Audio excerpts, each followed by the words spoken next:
Okay, we talk about parts and things like that. A lot of times, split things that are just out of place. But one thing that we constantly overlook whenever we're doing this is the effect of the stonework that they've actually done here.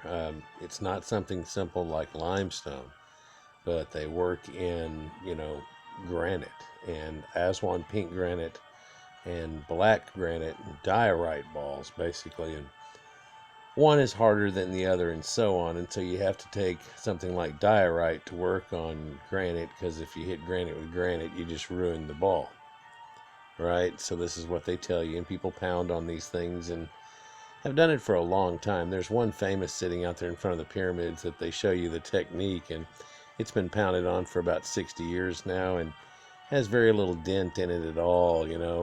Makes you wonder how long you're supposedly really going to take to do any of this type of work. They've got some bronze chisels and things like that they work with a little bit, but basically they shape the thing up with these balls, supposedly, is what they're trying to tell everybody.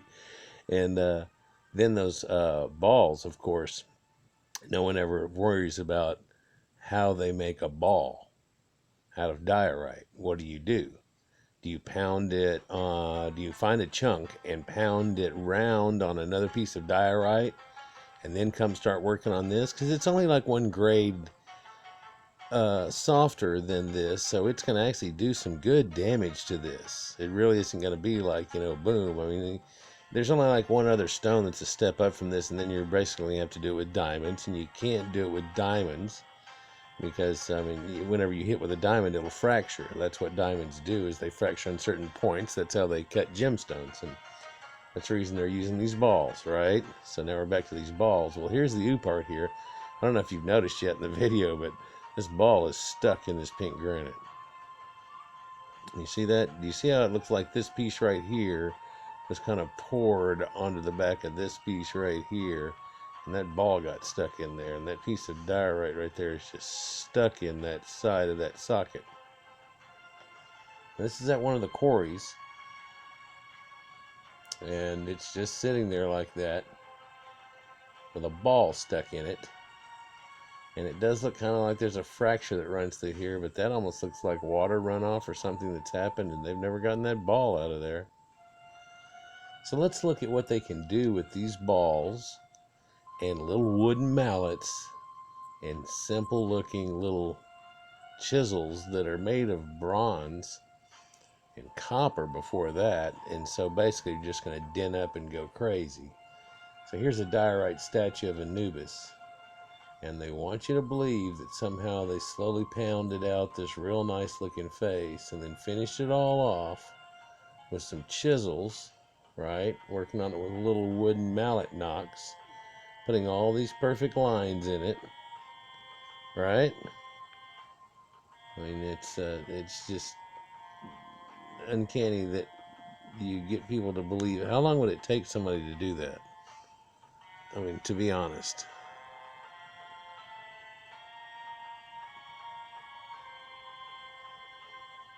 So there's two different statues, and one's in the red diorite, one's in the black diorite, and you can see here how they've done, and then inset the eyes here on this. But let's continue to look at these. We'll just flash kind of through them a little bit here, and it goes from Egypt to Sumerian. Here's another way that we can attach Sumeria to ancient Egypt, because these are the older statues. So here's a statue of Prince Gudea of Lagash. You can see his hands in that clasp praise position. And now this is that black diorite. It's been done to this point right here, out of just pounding on it, apparently rock to rock. Notice these big old feet they put on these people. These big old feet look like they're hobbits. These big old feet. Nice little fingernails put into them, exercise feet. Notice how they undercut the bottom of this. Yeah, how long would it take for them to build something like that? It's just incredible. But remember those big feet, and look at those undercuts there. Something that people overlook when they look at these statues. And how would you go around cutting all the hands, cutting the fingers in, much less trying to put in the intricate cuneiform writing? And so here's a few different statues of the same guy, and look how similar they are too. Now here we go way back. Here we are at 2350 BC. And here's a thing that got weathered real bad, but you can see the workmanship on it and how they've rounded it off and made it a very arch, and they got the sun at the top of it. It's from the moon god Sin. And then you see other artifacts that really, from 2141, 2122 BC, right in that range here. Here's an offering to the god Enlil from Gudea, which would be Judea of Lagash, right?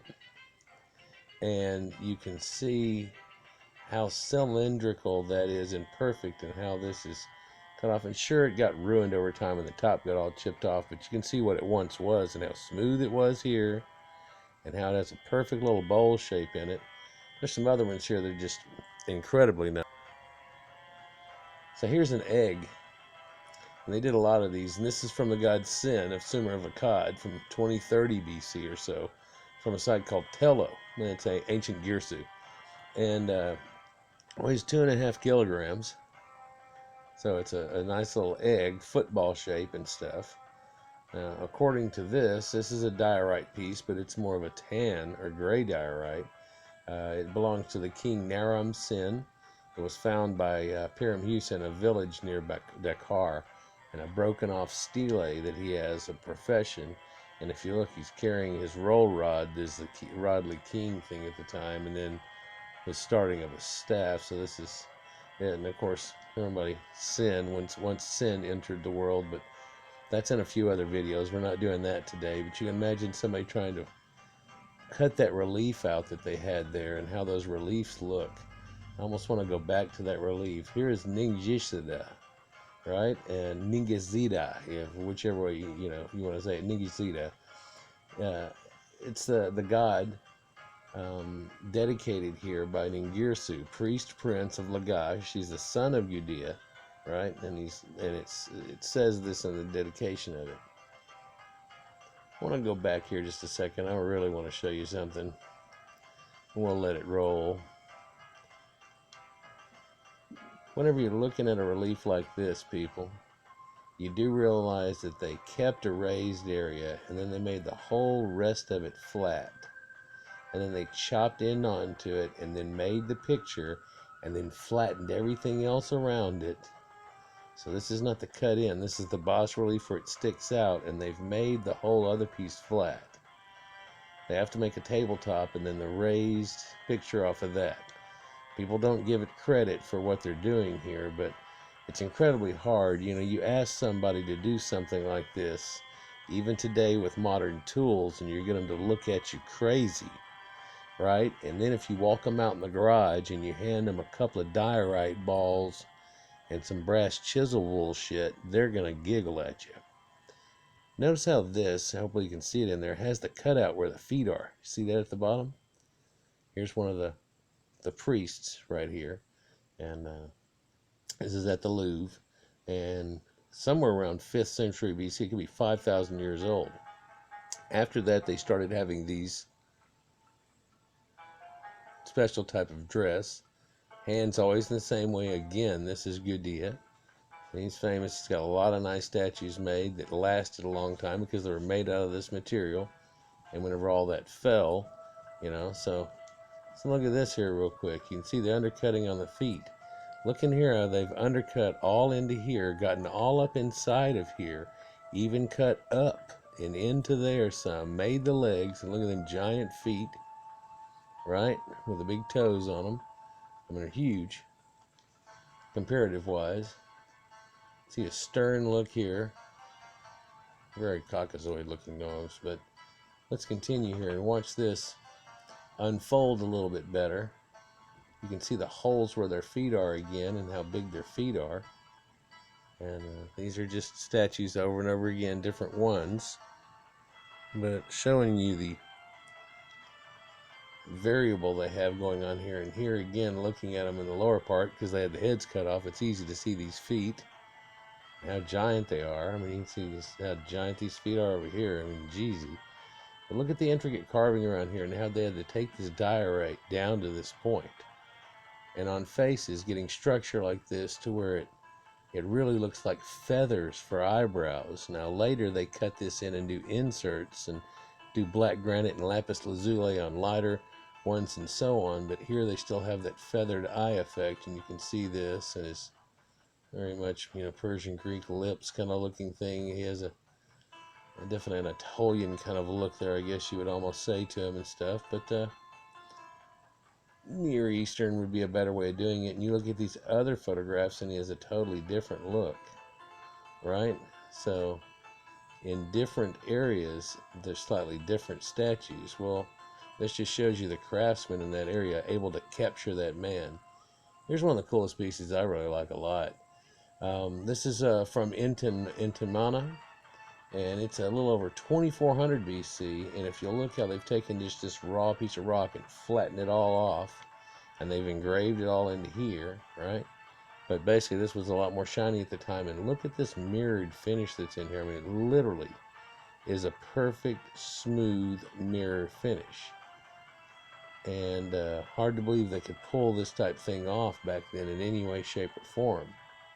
So a lot of examples of this. It's kind of one of my favorites out of the group though here, but you know, it's diorite here, and it's hard to work with. So how could you pull off something like this? Here's something that's about 2120 BC from Tello again, where we were earlier. This is Gudea, whenever he was a prince, before he became the picture of it. Here's from the Akkad period, where they got a piece from Susa, and you can see this web network here that's on it, and there are people trapped inside of the web that they've carved onto here. This is a net. Now they have people trapped in here, like enslaved. This is when that first thing started going on, and they're giving examples and physical examples of stuff like that. So quite unique, but it's also taken from some other land. And you can start getting into a few Egyptian things here, just to comparison wise. Look at these huge feet again, so you can see that. And of course here's the lion-headed goddess, and Leo was pretty much the origin time that they were really doing most of the statues, back in the zodiacal time of Leo, before it was Taurus, and then Aries, the Aryans, and Rams, and Ares the great warrior. Look at these feet. You know, they was hobbits and shit. You can see the toenails on these and how well they're done. Well, whenever you look at the Egyptians, the feet and legs are done the same way in this exaggerated thick leg kind of look. Somehow that must have been something that showed nobility or strength that they wanted to exaggerate. Here's the skirt, and you can see the intricate carving and how each little cube is marked out. Something people don't talk about when they see this. This is the top of the stele of Hammurabi here, with famous Hammurabi's code and stuff. But whenever they have this thing with their elbow, and they're kind of holding on to their elbow and they're putting their hand up, this is when they're ready to speak. And I don't know if anybody's ever seen, what's the guy's name? Henny Youngman. There's a couple of other old guys. Whenever they would do their comedy routines, they would prop their arm like that. And it seems to harken way back. And you can see the Greeks doing the same thing, where they're ready to speak. And you can see it in a lot of the things where there's a tree of life and there's one person on the other side, and you can see a guy with his arm up like that, or even pointing his fingers out, and it's kind of like my turn, or I ready to speak. And even in some of these things where they write on these stelae, they say he ready to speak and said. And so it's a gesture, you know, they give them time to think, and then they go through this gesture and then speak and do these things back and forth. I'm not sure how slow these people were back then, but it doesn't look like, by looking at it, that they were slow at all. But huge stele here that they've made. I mean, this is the whole thing that's here, and it's got all the laws on it, you know, of Hammurabi's code, which you can find most of actually the 10 Commandments in here, and a lot of the laws and things that are in Deuteronomy. So that's about it, and we'll try to find Egypt here the next time.